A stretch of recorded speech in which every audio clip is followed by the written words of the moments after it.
Hello, welcome back. So soon, isn't it? Well, I couldn't resist filming again because chapter 4 was such a short pages, and even chapter 5 is even less than that, so I decided to shoot it all together. Good news, isn't it? I hope you're not bored and will be excited by me reading Pride and Prejudice.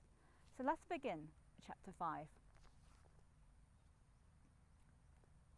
Within a short walk of Longbourn lived a family with whom the Bennets were particularly intimate.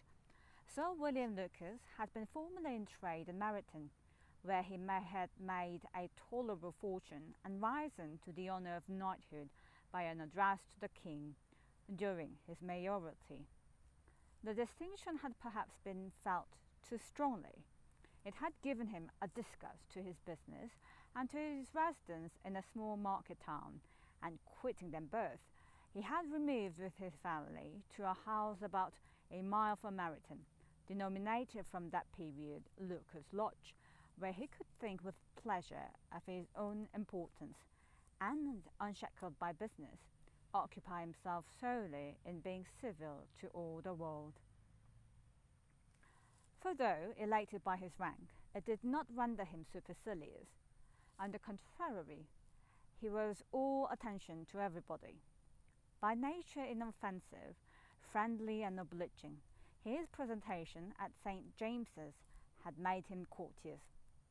Lady Lucas was a very good kind of woman, not too clever to be a valuable neighbour to Mrs. Bennet. They had several children. The eldest of them, a sensible, intelligent young woman, about 27, was Elizabeth's intimate friend.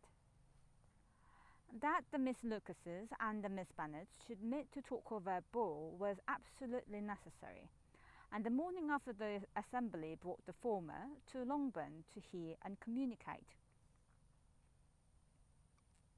"You began the evening well, Charlotte," said Mrs. Bennet with civil self-command to Miss Lucas. "You were Mr. Bingley's first choice." "Yes, but he seemed to like his second better." "Oh, you mean Jane?" "I suppose, because he danced with her twice. To be sure, that did seem as if he admired her. Indeed, I rather believe he did. I heard something about it, but I hardly know what. Something about Mr. Robinson." "Perhaps you mean what I overheard between him and Mr. Robinson. Did not I mention it to you? Mr. Robinson's asking him how he liked our Meryton assemblies, and whether he did not think there were a great many pretty women in the room, and which he thought the prettiest, and his answering immediately to the last question, 'Oh, the eldest Miss Bennet beyond a doubt. There cannot be two opinions on that point.'" "Upon my word. Well, that was very decided indeed. That does seem as if. But, however, it may all come to nothing, you know." "My overhearings were more to the purpose than yours, Eliza," said Charlotte. "Mr. Darcy is not so well worth listening to as his friend, is he? Poor Eliza, to be only just tolerable." "I beg you would not put it into Liza's head to be vexed by his ill treatment, for he is such a disagreeable man that it would be quite a misfortune to be liked by him. Mrs. Long told me last night that he sat close to her for half an hour without once opening his lips." "Are you quite sure, ma'am? Is not there a little mistake?" said Jane. "I certainly saw Mr. Darcy speaking to her." "Aye, because she asked him at last how he liked Netherfield, and he could not help answering her. But she said he seemed very angry at being spoke to." "Miss Bingley told me," said Jane, "that he never speaks much unless among his intimate acquaintance. With them he is remarkably agreeable." "I do not believe a word of it, my dear. If he had been so very agreeable, he would have talked to Mrs. Long. But I can guess how it was.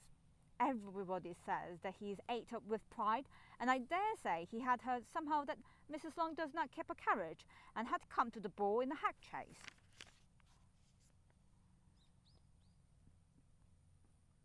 I do not mind his not talking to Mrs. Long, said Miss Lucas, but I wish he had danced with Eliza.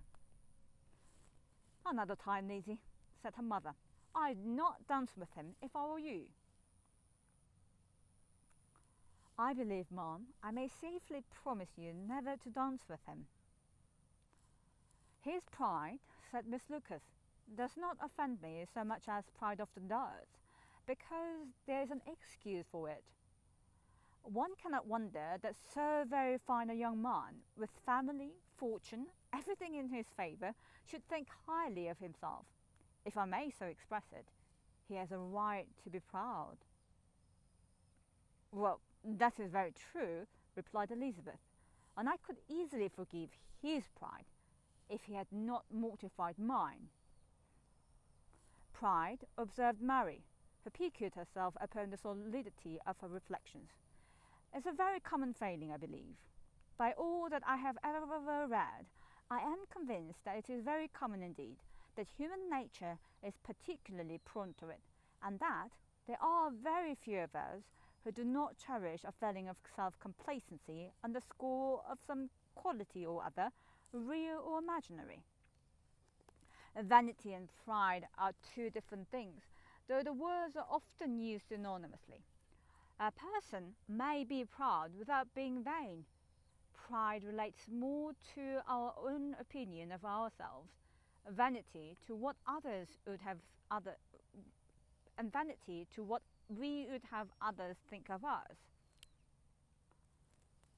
If I were as rich as Mr. Darcy, cried a young Lucas who came with his sisters, I should not care how proud I was.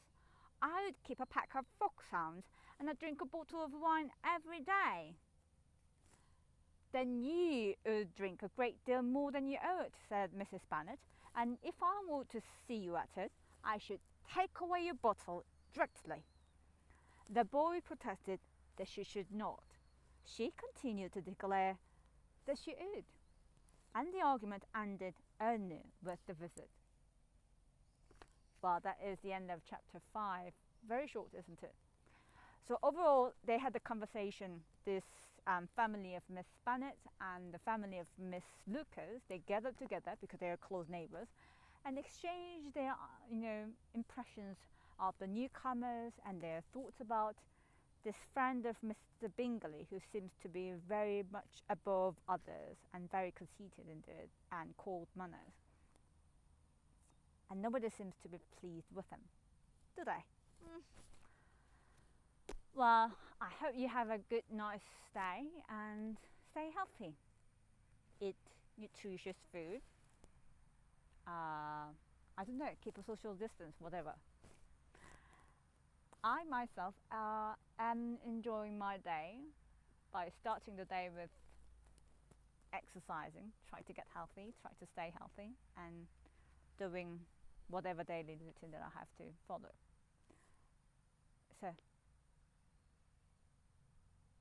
see you next time. Bye-bye. And please, don't forget to click on the subscription button if you want more episodes to come. Bye-bye.